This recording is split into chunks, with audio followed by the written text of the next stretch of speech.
Breaks due to storm. उसने कहा एक पेड़ जो कि तूफान की वजह से ब्रेक हो गया है। हम ये एज्यूम करते हैं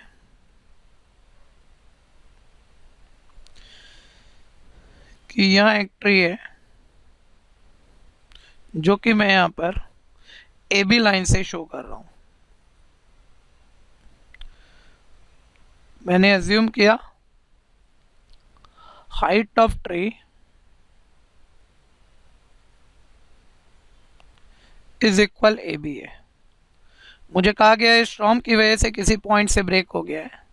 मैं अज्यूम कर लेता हूँ कि ये सी पॉइंट से ब्रेक हो गया है और इसका upper part A C bend होकर ग्राउंड को टच करता है, बैंड होके ग्राउंड को टच करता है और ग्राउंड के साथ बोला गया है 30 डिग्री एंगल बनाता है।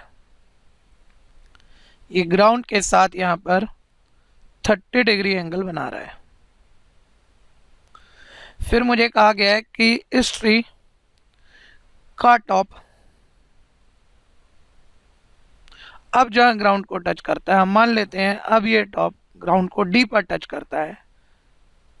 ध्यान दीजिए ये एसी पार्ट जो अपर पार्ट था ये सी पॉइंट से टूट गया इसका अपर पार्ट और ये एसी पार्ट बेंड होकर ग्राउंड पर टच करता है, सी डी हो जाता है, डी पॉइंट पर ग्राउंड को टच करता है और अब डी और बी के बीच का डिस्टेंस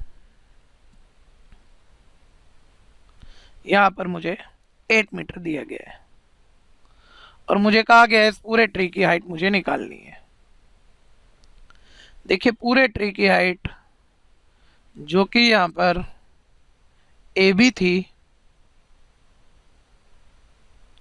ब्रेक हो जाने से ये दो पार्ट में डिवाइड हो गई है, जिसमें एक पार्ट यहाँ पर बी सी है जिसे मैं यहाँ एक्स मान लेता हूँ और दूसरा पार्ट यहाँ पर ए सी है जिसे मैं वाई मीटर मान लेता हूँ। ध्यान दीजिए अपर पार्ट ए सी बेंड होकर सी डी हो गया है, यानी यह सी डी वाई के इक्वल है। अब अगर मुझे इस ट्री की टोटल हाइट यानी x प्लस वाई निकालनी है तो इस ट्रायंगल में मैं ये x और y दो साइडें निकाल कर ऐड कर दूं तो मेरे पास ट्री की टोटल हाइट आ जाएगी। ओरिजिनली ट्री की हाइट ए बी थी जो कि ब्रेक हो जाने से दो पार्ट में डिवाइड हो गई ए सी सी बी में और ए सी बैंड होकर सी डी हो गया, यानी ये C D plus C B हो गया,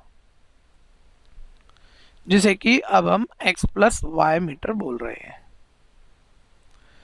तो देखिए मैं यहाँ पर वर्क कर लेता हूँ in triangle C B D.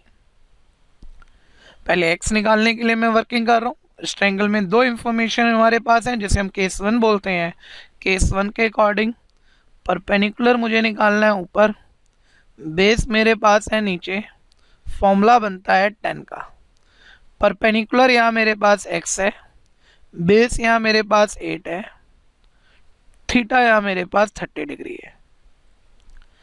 x upon 8 equal 10/30 की वैल्यू 1/√3 होगी। क्रॉस मल्टीप्लाई करोगे तो आपके पास x 8/√3 मीटर आ जाएगा। सिमिलरली आप ध्यान देना, दोबारा अगेन ट्रायंगल CBD में वर्क कर सकते हैं। हम जानते हैं किसी भी ट्रायंगल में दो इंफॉर्मेशन हमारे पास हैं तो हम इसे केस 1 का ट्रायंगल बोलते हैं और इससे हम कोई भी बैलेंस इंफॉर्मेशन कैलकुलेट कर सकते हैं। अब की बारी मुझे यहाँ हाइपोटेन्यूज निकालना है तो हाइपोटेन्यूज ऊपर, बेस मेरे पास है मैंने नीचे रखा। हाइपोटेन्यूज अपॉन बेस फॉर्मूला रहता है सेक थीटा, तो हाइपोटेन्यूज की जगह वाई, बेस मेरे पास यहाँ पर 8 है, इज इक्वल सेक थीटा का मतलब 30 है, तो वाई अपॉन 8 सेक 30 की वैल्यू मेरे पास 2/√3 हो जाएगी और जब मैं इससे y कैलकुलेट करूंगा तो क्रॉस मल्टीप्लाई करने पे 16√3 मीटर आ जाएगी। अब ध्यान दीजिए आपको टोटल हाइट ऑफ ट्री निकालनी थी,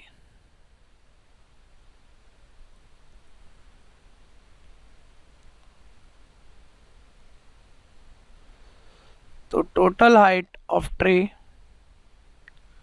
जो कि ट्री का लोअर पार्ट x है और अपर पार्ट y जो कि बेंड होकर CD हो गया था, ट्री की total height x plus y थी। x मैंने यहाँ पर 8/√3 निकाल लिया है y मैंने यहाँ पर 16/√3 निकाल लिया है।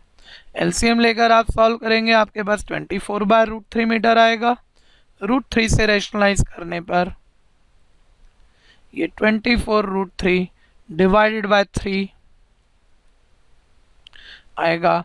24 की आप 3 से डिवाइड करेंगे तो ये हाइट आपके पास 8√3 मीटर आएगी, जो कि इस क्वेश्चन का आंसर है।